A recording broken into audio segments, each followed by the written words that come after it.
ఇవాళ మనం ఏదైనా ఒక మంత్రం సిద్ధి చేసుకోవాలి అని చెప్పేసానంటే, ఆ మంత్రం ఒక గుణ వివరణ మనకు తెలియాలి. అంటే మంత్రానికి పంచాంగాలు ప్రధానమైనవి.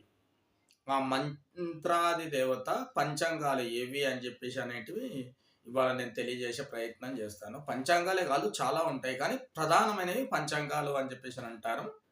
ఆ పంచాంగాలేవో మీకు నేను తెలియజేసే ప్రయత్నం చేస్తాను.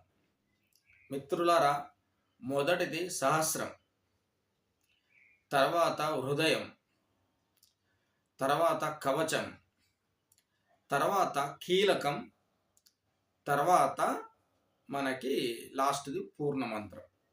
ఇవి ప్రధానమైనవి. గుర్తుపెట్టుకోండి.